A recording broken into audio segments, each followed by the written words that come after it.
En psychologie clinique, les mots, c'est crucial. Trouble, symptômes, signes, ça peut sembler un peu la même chose, mais en réalité, derrière chaque terme se cache une logique bien précise. Aujourd'hui, on va décoder ensemble ce langage pour mieux comprendre comment les cliniciens observent et surtout comment ils nomment la souffrance psychique. Alors, on se pose souvent la question, non? Maladie ou trouble, symptômes ou signes, on entend un peu tout et son contraire. Si tout ça vous paraît un peu flou, eh bien c'est tout à fait normal. Justement, le but ici, c'est de mettre de l'ordre dans tout ça et de clarifier ce vocabulaire pour qu'on parte sur des bases solides. Et pour y voir plus clair, il faut commencer par les fondations. On va donc d'abord définir les concepts essentiels, notre vocabulaire de base pour pouvoir avancer. Ok, première chose super importante, en psychologie, on va plutôt parler de troubles. Pourquoi? Parce que ça reflète beaucoup mieux une réalité complexe, où les causes sont un peu partout, psychologiques, sociales et bien sûr biologiques. Le mot maladie, lui, vient plutôt de la médecine, et il sous-entend des causes biologiques beaucoup plus claires, plus ciblées. Et cette petite différence de mots, elle change même la façon de voir la personne, qu'on va appeler un client plutôt qu'un malade. Bon, maintenant qu'on a posé les bases du vocabulaire, on peut plonger au cœur du sujet, la sémiologie. C'est un mot un peu technique, mais en fait c'est tout simplement l'étude des signes et des symptômes.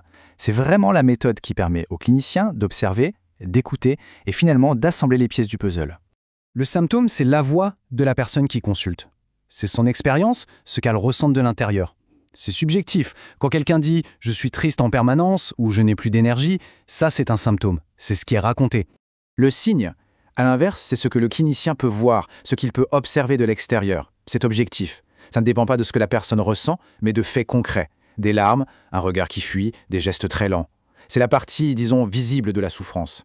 Donc, pour que ce soit bien clair, symptôme, c'est ce qui est ressenti, c'est subjectif. Signe, c'est ce qui est observé, c'est objectif. C'est vraiment sur cette double lecture, ce double regard, que tout le travail clinique va s'appuyer. C'est la distinction clé à retenir. Regardons un exemple concret pour que ça prenne vraiment vie. Prenons un épisode dépressif majeur. Au niveau de l'humeur, la personne va rapporter un symptôme. Je me sens triste, vide. De son côté, le clinicien, lui, va observer des signes objectifs. Des pleurs, un visage fermé. Pareil pour le comportement. Le symptôme, c'est « je n'ai plus d'énergie » et le signe, c'est la lenteur visible des gestes et de la parole. C'est la même réalité, mais vue sous deux angles. Et alors, que se passe-t-il quand tous ces signes et symptômes ne sont plus isolés, mais qu'ils apparaissent toujours ensemble, comme un package? Eh bien, c'est là qu'on parle de syndrome. Ce n'est plus juste une tristesse par-ci, une fatigue par-là. Non, c'est un ensemble cohérent de manifestations qui pointent toutes dans la même direction. Ok, on a donc identifié des syndromes. Mais comment on fait pour les organiser, pour être sûr qu'un clinicien à Paris et un autre à New York parlent bien de la même chose? C'est là qu'intervient le fameux DSM-5. Le DSM-5, c'est un peu le dictionnaire commun de la santé mentale. Son but, c'est de fournir un langage partagé et des critères très précis pour chaque trouble. C'est un outil de standardisation qui est absolument indispensable, que ce soit pour la pratique clinique au quotidien ou pour la recherche. Bien sûr, cet outil est loin d'être parfait, et il est même très critiqué. On lui reproche souvent une approche trop médicale de la souffrance psychique, un risque de mettre des étiquettes partout, de surdiagnostiquer. Certains pointent aussi l'influence de l'industrie pharmaceutique, ou le fait de parfois pathologiser des réactions humaines normales, comme le deuil. C'est vraiment important de garder cet esprit critique. Allez, passons maintenant à la pratique. On va voir comment tous ces concepts qu'on vient de voir s'appliquent à un groupe de troubles que, malheureusement, beaucoup de gens connaissent, les troubles dépressifs. Et pour bien commencer, cette citation du psychiatre Jean Delay est juste parfaite. L'humeur, ce qu'on appelle aussi la thymie, ce n'est pas juste être de bonne ou de mauvaise humeur, c'est bien plus profond que ça. C'est une fonction de base de notre organisme, une sorte de thermostat émotionnel interne. Ce schéma l'illustre très bien. Notre humeur, elle fluctue, elle a des hauts et des bas, et c'est tout à fait normal, c'est la vie. Le problème, il survient quand ces variations deviennent extrêmes, rigides et qu'elles basculent complètement, soit vers le bas, le pôle de la dépression, soit vers le haut, le pôle de la manie. Alors, au cœur du tableau dépressif, qu'est-ce qu'on trouve? Bien sûr, il y a cette tristesse, une tristesse qui envahit tout. Mais pas seulement. Il y a aussi ce qu'on appelle l'anédonie. C'est l'incapacité à ressentir du plaisir, même pour les choses qu'on aimait avant. Et parfois, c'est même un vide, une incapacité à ressentir quoi que ce soit. C'est ce qu'on appelle la douleur morale. Et ça ne s'arrête pas là. La dépression, ça touche aussi le corps et le rythme de la pensée. On observe très souvent un ralentissement psychomoteur. Les gestes, la parole, tout devient lent, comme freiné. La pensée peut se bloquer sur une seule idée en boucle, c'est le monoïdéisme. Et la capacité à lancer une action, à prendre une initiative, elle disparaît, c'est l'abolie.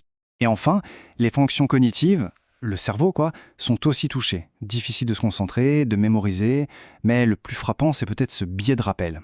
C'est comme si la mémoire devenait un filtre qui ne laissait passer que les souvenirs négatifs et douloureux. Et bien sûr, ça vient nourrir en permanence le cercle vicieux de la dépression. Bon, changeons de registre. Après la dépression, voyons comment ces mêmes principes s'appliquent à un autre grand groupe de troubles, les troubles anxieux.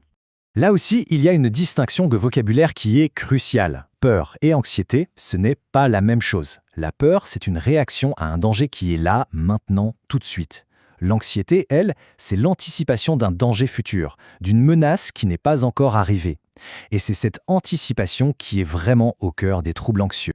Prenons un exemple bien précis, l'anxiété de séparation. Le DSM-5 nous dit qu'il faut regarder 3 choses. D'abord, une détresse vraiment intense quand la séparation a lieu ou même juste quand on l'imagine.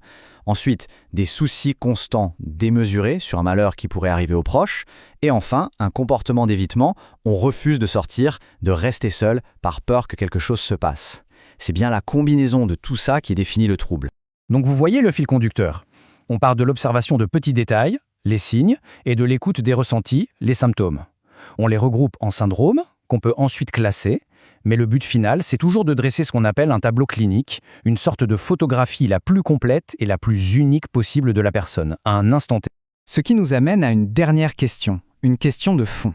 Tout ce cadre, toute cette classification, c'est indispensable pour se comprendre et pour avancer. Mais la vraie question, c'est comment on fait pour que ces étiquettes, ces diagnostics, ne nous fassent pas oublier l'essentiel, c'est-à-dire l'unicité, l'histoire personnelle et toute la complexité de chaque être humain qui souffre. Et ça, c'est tout l'enjeu et toute la beauté de la pratique clinique.